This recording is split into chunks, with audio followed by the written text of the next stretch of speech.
30번 역량화 모델에 관한 설명으로 옳은 것은 기업, 클라이언트 자신의 문제를 자기 전문가로 한다, 인정한다. 자기 몸은 누구든지 잘 알죠. 환자들도 병원 의사보다도 자신의 몸의 질병에 관한 것을 더 잘 알죠. 그래서 전문가로 인정해야 한다. 사회복지사와 클라이언트 간의 상호 협력적 파트너십, 이것은 역량화에서 항상 나오는 얘기죠. 클라이언트 중심이 사회복 중심이 된 것이 아니고 클라이언트와 사회복지가 같은 협력적 관계라겠죠. 클라이언트 개입의 객체가 아닌 주체로 보기 때문에 자기 결정권을 보호할 수 있다. 요즘 클라이언트 역량화에서는 자기 결정권을 아주 중요하게 생각하죠. 그래서 객체가 아니라 주체, 자기가 주인이죠. 그 다음에 클라이언트가 가진 문제의 원인을 초점준다. 이것은 역량화가 아니고요, 진단주의, 프로이트의 이론이죠. 이론에 합당한 거죠. 그래서 정답은 기억니은 3번이 되겠습니다. 자, 역량강화를 뭐라고 하냐면, 역량강화를 강화 모델을 갖다가 고난부여라고도 하고 인파워먼트라고 똑같은 말입니다. 그래서 어쩔 때는 역량강화라고, 어쩔 때는 고난부여라고, 인파워먼트 해가지고 서로 따로따로 구별하는데 구별하지 마시고 똑같이 봐도 아무 문제가 없습니다. 자, 고난부여 모델, 인파워먼트 모델, 역량강화 모델 실천 단계는 3가지가 있어요. 대화 단계가 있고, 그 다음에 1단계, 2단계, 3단계가 있거든요. 1단계에서는 방파제라고 있어요. 방파제. 2단계에서는 강해자, 강부제가 아니고, 그 다음에 3단계에서는 성자기. 그래서 대화 단계는 대화를 통해서 관계 형성한다. 방파제가 뭐냐? 방향 설정한다. 어떤 거냐? 목적과 목표에 의해서 방향 설정한다. 그 다음 파트너십. 클라이언트 사회복지 협력적 관계다. 현재 처한 상황 파악. 현재 클라이언트가 관점에 도전을 탐색하는 것이 뭘 해야 되는지 현재 상황 파악하는 것이다. 그 다음에 2단계에서 강해자, 강점 확인하는 것이죠. 해결 중심. 결과 목적 확인 및 해결에 가는 가능성을 계획을 형성한다. 그 다음에 강해자, 능력 분석, 자원 능력 분석. 클라이언트가 갖고 있는 정보 수집에서 자원책의 잠재력이 무엇인가를 분석한다. 3번에 성자기는 일단은 확대라고 보시면 돼요. 뭘 확대하겠다, 뭘 하겠다 했다. 성은 성과 달성 확대시키겠다. 달성 결과 및 통합의 과정 종결. 그 다음에 자원 활성화 확대하겠다. 개인 및 대인, 가족, 대인관계, 이웃, 지역사회를 근거로 해서 활성화시키겠다. 기회 확대. 새로운 자원 만들기 위해서 기회를 확대한다. 그래서, 역량화 모델에는 3가지가 있는데, 대화 단계, 1단계 대화 단계, 그 다음에 강점 확인, 해결 중심, 자원 능력 분석, 그 다음에 3단계에서는 성자기, 성과 달성을 했냐, 안 했냐, 그 다음에 자원 확대, 그 다음에 기회 확대. 그래서 1, 2단계, 10단계를 했던 것을 갖다 역량강화로 하고, 고난부여 인파워먼트로 들어간다. 그래서 이 3단계를 다 합한 것이 이 역량강화의 주된 핵심입니다. 자, 그럼 병리 관점과 강점 관점이죠. 병리 관점, 강점입니다. 강점이라고 해야죠. 관점. 자, 병리 관점과 강점 관점 비교를 한번 해봅시다. 병리 관점은 프로이드 이론이거든요. 그 다음에 강점은 역량강화 모델 그런 식이고, 그 다음에 병리관점 진단을 중심으로 하고, 그 다음에 여기서 강점 관점에서는 개인의 능력을 초점을 둔다. 개인 능력, 독특한 존재 강점을 인정하고 재능을 자원을 가진 자를 말한다. 그 다음에 이건 치료에 중점을 두고, 이것은 치료에서 가능성을 보는 것이고, 그 다음에 클라이언트 진술을 재해석하여 진단에 활용된다. 그랬어요. 클라이언트 말을 진술해서 진단에 활용한 것 뿐이지, 그 사람의 능력을 개발한 건 아니죠. 그 다음에 강점 관점에서 클라이언트 진술은 그 사람이 알아가고 평가하는 중요한 방법이다. 진단하는 거 아니에요. 사회복지사는 클라이언트 진술을 회의적이다. 이게 100% 안 받아들이죠. 야, 그런가 보다 하고 참고사항이지. 그러나, 사회복지사는 클라이언트 진술을 100% 인정해야 한다. 100%까지는 아니어도 하여튼 인정을 많이 해야 한다. 진실되게 인정해야 한다. 그 다음에 어린이날 상처는 성인계의 병리를 예측한다. 어린이날 상처를 먹어가지고 이 사람이 장치가 어떻게 될 것이다. 이게 프로이드에서 배변 훈련을 보면은 어떻게 되고 성인계는 어떻게 된다. 되게 짐작을 하죠. 다음에 여기서 어리석은 상처는 개인에게 약하게 할 수도 있고 강하게 할 수도 있다. 약점은 보완하고 강점은 더 증가시키는 것이고. 그 다음에 여기서 치료의 핵심은 실무자, 사회복사에 의해서 계획에 움직인다. 아니면 의사, 치료 그 사람에 의해서 계획대로 움직이는 것이지 클라이언트 중심으로 가는 게 아니죠. 여기서는 치료의 핵심은 개인 인분이 아니라 개인, 가족, 지역사회의 참여다. 사회복사는 클라이언트의 삶의 전문가다. 여기서는 그 사회복사가 모든 주도권을 갖고 있기 때문에 그렇죠. 그 다음에 클라이언트 삶의 전문가는 누구냐면 개인, 가족, 지역사회가 같다. 개인적 발전 병리에서 제한된다. 개인적 발전이 없죠. 그러니까 어릴 때 한번 그 결정돼 있으면 이미 성인까지 끝까지 간다고요. 그것이 프로이드의 독특한 이론이죠. 개인적 발전은 항상 개방했다. 우리 인간의 발달을 갖다 보면은 로저스에 보면 인간 발달 8단계라고 있죠. 여덟 때 죽을 때까지 우리 인간은 발달한다. 발달하다 해서 뭐 계속 성장한 것이 아니고 어느 정도 성장했다가 또 하향 곡선 타죠. 그래서 건강하게 성장하는 것도 발전이고 발달이고, 그다음에 그 허리가 굽어지거나 눈이 침침해지면 그것도 발달이죠. 하향 상승과 하향 상승도 다 발달에 속한다고 봐야 되겠죠. 변화를 위한 자원은 전문가의 지식과 기술이다. 이 사람 클라이언트 변화를 위해서는 전문가에 의해서 움직인다 이거죠. 그다음에 변화를 위한 자원은 개인, 가족, 지역사회 장점을 능력 적응 훈련이다. 그러니까 강점관 점에서는 혼자만 되는 것이 아니고 그 주변 환경을 같이 연결하는 것이죠. 그다음에 원조 목적은 행동, 감정, 사고관계의 부정적인 개인적, 사회적 결과의 증상의 영향을 감소시킨다. 원조 목적은 그 사람이 함께하며 가치를 확고히 하는 것이다.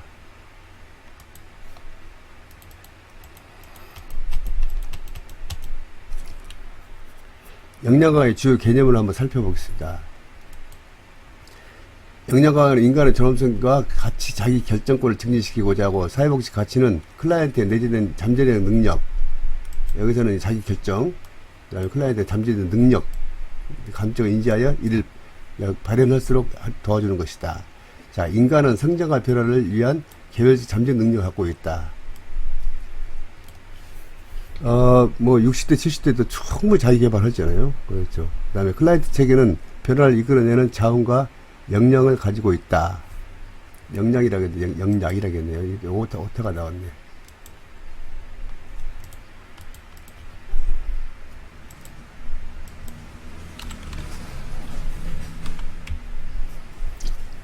변화는 자원과 그런 걸 다 가지고 있다. 능력도 있고. 그 다음에 새로운 자원을 구축하기 위해서는 현재의 강점 기반으로 상호작용과 협력을 한다. 긍정적인 변화는 미래에 대한 희망과 가능성을 기반으로 한다. 긍정적인 변화는 항상 미래에 대한 꿈과 희망을 갖고 있죠. 제 닉네임이 희망의 발걸음이거든요. 클라이언트 체계는 자신의 상황을 잘 알고 선택해 준다면 자신의 상황을 해결하는데 가장 적절한 해결할 수가 있다. 이게 클라이언트 중심이 되는 거죠. 무기력보다는 지배와 역량을 강화하는 과정을 지지한다. 체계 결정보다는 체계사이의 상호 교류 안에서 관심되는 이슈와 도전에 중시한다. 그렇거든요. 자, 그래서 그러면 이것을 사진으로 한번 살펴보도록 하겠습니다. 자, 역량강화 모델에 여기서는 보면은 맨 처음에 인보관부터 추구했다가 그 다음에 1차 세계대전 우위의 해결 중심 의료 모델에서 개별사회에서 쇠퇴가 되겠죠. 퇴화되다가 그 다음에 1970년대 일반체계 이론과 생태체계 이론, 사회복지 주요 이론들로 활용되면서 인파워먼트가 등장하게 됐다. 이렇게 나왔죠. 등장했다. 인파워먼트 3단계, 1단계, 2단계, 3단계 아주 중요합니다. 대화 단계죠. 이것은. 여기는 발견 단계고, 여기는 발달 단계고, 그래서 방파제, 방향 제시, 파트너십, 현재 상황 욕구, 알아가는 단계다.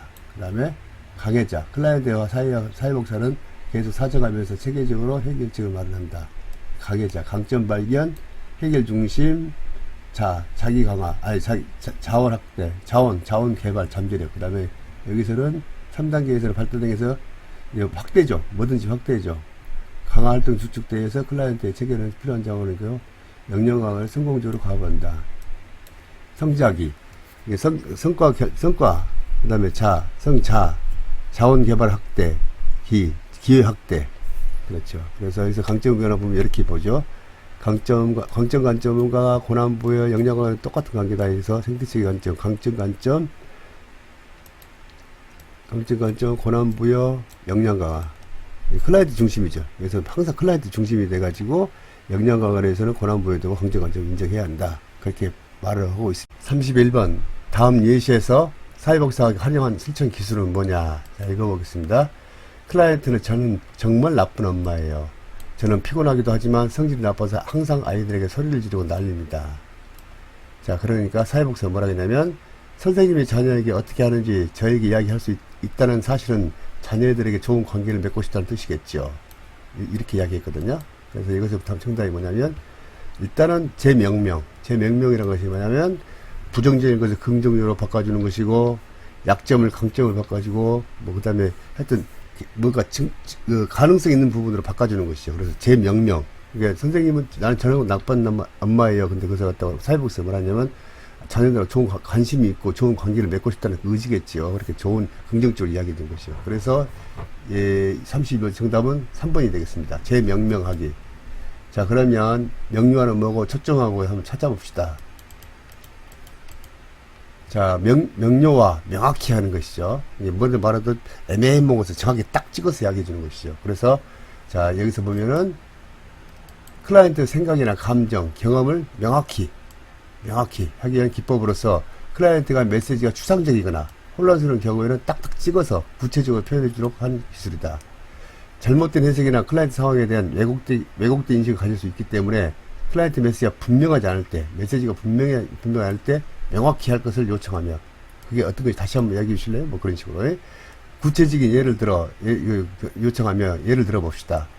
자신의 생각 사회복사도 면접 과정에 전달된 메시지의 의미를 정확히 이해하고 있는가를 클라이언트 피드백을 통해서 확인할 수 있게 된다. 예를 들면, 지금 말씀하신 내용이 명확하지 않는데요. 한 번 더 말씀해 주시겠습니까? 애매모호하게 이야기할 때, 정확히, 명확히. 방금, 기분이 좀 그렇다라고 표현하셨는데요. 이렇게 막 애매모호하죠. 기분이 좀 그렇다. 기분이 좀 찝찝하다 그랬던데요. 표현하셨는데, 구체적인 기분이 어떻다는 것인가요? 그렇게 꼭꼭 찍어서 이야기해 주는 것이죠. 근데 사실 살다 보면 이렇게 애매모호하게 발음도 좀 부정하고 애매모호하게 한 사람이 굉장히 많아요. 자, 그렇다면 또 연습 한번 더 해볼까요? 클라이언트. 제 아내와 저는 사이가 좋지 않습니다. 오랫동안 그랬죠. 저는 이런 관계 정말 싫어요. 사회복사 그러니까 뭐라 하냐면 이러한 관계가 정말 싫다고 했는데 이런 관계가 어떤 거냐 말이에요. 우리는 모르잖아요. 본인은 알아도 자기하고 부부간은 알아도 우리는 몰라. 그러니까 싫다고 하셨는데 구체적으로 어떤 것을 의미하나요? 딱 찍어서 꼭꼭 찍어서 말씀하시는 거죠. 근데 되게 보면 사람들이 이렇게 애매모호하게 많은 경우가 있어요. 그것도 영어 보는 것도 아니고. 근데 하여튼 클라이언트하고 사회복사는 어떤 명료화, 그런 것을 정확히 해야 한다. 그래서 이런 관계가 싫어요. 그럼 이런 관계가 뭐냐 이거지. 이게 사회복사는 이런 거 싫다고 하시는데 구체적으로 어떤 것을 의미하나요? 딱 찍어서 이야기하는 것이죠.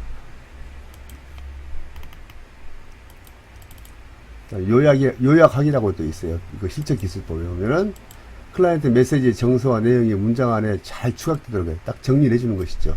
면접을 시작할 때 지난 면접 내용을 정리하거나 이렇게 면접할 때 1차 면접할 때 그 다음에 2차 면접할 때 지난 1차 면접할 때 정리하고 면접을 마칠 때까지 다음에 정리하는데 활용하면 효과이다. 지난번에 이렇게 했는데 이렇게 했다. 이게 딱 정리해서 해주는 것이죠. 면접 중에 특정 주제에 초점을 맞추거나 다른 주제에 전환시키고자 할 때 사용한다. 딱딱 찍어가지고 방향전할 때. 그렇지 않고 그냥 갑자기 그 방향전하면 사람이 당황하거든요. 그래서 지금까지 이렇게 쭉 이야기했는데 요약해가지고 그 다음 단계로 넘어가라. 그 말이에요. 그렇지 않으면 사람들이 당황합니다. 자, 해석하기. 어떻게 해석하냐. 클라이언트가 표현하는 문제에 숨겨진 의미. 돌려가면서 이야기했잖아요. 의미를 발견할 수 돕는 기술이다. 예를 들면, 지금까지 할머니께서 말씀하셔서 제가 정리해 볼게요. 할머니하고 대화했나 보죠?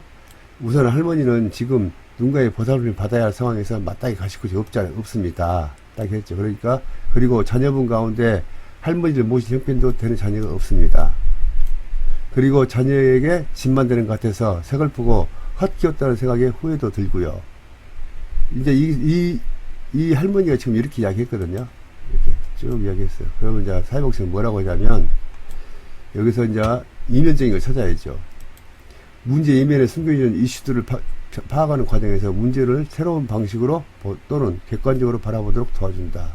예를 들어서 뭐 가실 곳이 없다, 정리해 볼게요. 뭐 무슨 뭐 서글프다, 왜 서글프냐, 헛기웠다, 그런 것은 이제 딱 정리를 해준 것이 해석하고 이것은 이렇게 했다, 객관적으로. 이 할머니 내용을 보면은 굉장히 감상에 젖어갖고 이야기거든요. 그래서 그렇게 하지 말고 객관적으로.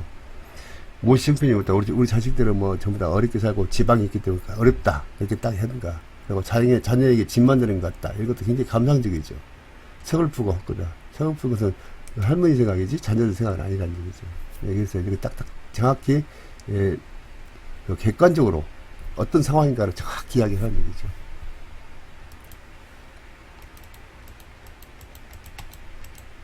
자, 직면하기. 클라이언트 메시지의 불일치, 앞뒤가 안 맞다는 얘기죠. 그래서 내용을 지적할 때 사용하는 기술, 클라이언트가 말한 내용과 행동에 대해서 말한 내용들 간에 일치가 되지 않는 부분이 있을 때 혹이라도 잘못된 부분을 살피며 상황을 명확히 인식하도록 돕는 것이다. 클라이언트는 방어적인 태도를 보일 수 있으므로, 그렇죠. 할머니들은 특히 이렇게 자기 자식들한테 흉재 피는 거 싫어하죠. 지지적인 분위기와 함께 세심한 주의를 가지고 제한적으로 사용한다. 예를 들면 약물이 자신에게 아무리 영향을 미치지 않는다고 부정하지만 살이 빠지고 체중 감소는 염려하는 사람들에게 직면한다. 약물이 몸에 나쁘지 않다고 하시는데 왜 살이 빠지고 몸무게 줄어드는 것에 대해서 그렇게 걱정하시나요? 바로 직면, 바로 눈앞에 보이는 것을 이야기하는 것이죠. 자, 여기 나왔네. 재명명하기. 재명명 기법은 새롭게 해석하거나 재규정하는 것이다. 그러니까 이제 아까 말했지만 약점을 강점으로 승화시키고 부정적인 것을 가능적으로. 그래서 전부 다 좋은 가능성 있는 것을 가능성 있는 거로 다시 명명을 해줘. 다시 수정해 주는 것이죠. 그래서 그래도 춤추게 할 수 있다 하잖아요. 자, 예를 들어 혼자 살아가는 어머니가 너무 쉽게 우울하고 스트레스 받을 때, 이때 아동은 어머니 행동이 단지 초라하다라고 해석할 수 있죠. 그러나 사회복지사나 치료사는 어머니 행동에 대해서 어떻게 했냐면 걱정이 많고 열심히 몰두하는 모습으로 이해하도록 돕는다. 이렇게 하거든요. 그것을 초라하다고 보지 말고 좀 긍정적으로 봐라, 그 말이죠. 초점은 어머니의 비난하는 것부터 가족에 대해 염려하는 것을 옮겨주는 것이다. 이게 아이는 엄마를 갖다가 비난식, 뭐 초라했다. 근데 그걸 갖다가 가족이 염려하는, 가족 때문에 이렇게 한 것이다. 옮겨주는 것이다. 재명명은 가족이 새롭고 건설적으로 상호작용할 수 있는 방식을 찾아내는 것이다. 재명명의 또 다른 측면은 긍정적인 함의의 개발이다. 긍정적으로 개발하는 거죠. 가족의 협력을 이끌어내기 위한 방법으로 문제가 발생한 데는 고귀한 의도가 있었음을 제시하는 것이다. 우리 어머니는 위대하다. 뭐 그런 식으로 바꿔주는 것이죠. 치료사가 긍정적인 의도가 있음을 덧붙임으로써 문제를 병적으로 보는 것이 아니고, 병적으로 본 것이 아니고, 뭐, 엄마는 원래 이렇게 그래요. 뭐, 항상 뭐, 초라해요. 뭐, 그렇게 보다는 거예요. 병적으로 보는 것이 아니고, 가족이 보통 사건으로 간주하여 일반적인 일이다. 그리고 터놓고 그 사건을 이야기할 수 있게 만든 것이다. 자, 그 다음에 또 재보증금이라는 게 또 있거든요. 일단 알아놔 둡시다. 재보증 클라이언트 자신의 능력에 대해서 불안할 때, 우리가 뭐 사업할 때 불안하잖아요. 그럼 어디가 보증 쓰잖아요. 보증 받으러 가잖아요. 그래서 불안해하거나 자신의 상황에 부정할 때, 아이고 나는 안 돼. 그리고 부정적일 때 그 감정은 잘못된 것이다. 잘못된 것이 아니면 잘 진행되겠다. 불안해하지 마세요. 그다음에 그렇게 격려해 주는 것이죠. 클라이언트가 편안한 마음을 갖도록, 불안하게 갖도록, 이런 말, 다른 말하면 안심이다. 초점화. 클라이언트 말에 두서가 없을 때 다시 원래 주제로 되도록 하는 기술이다. 명료화. 또 나왔네. 클라이언트 진술이나 표현이 혼란스럽거나 추상적일 때 구체화적인, 딱딱 찍어서 하라, 그 말이죠.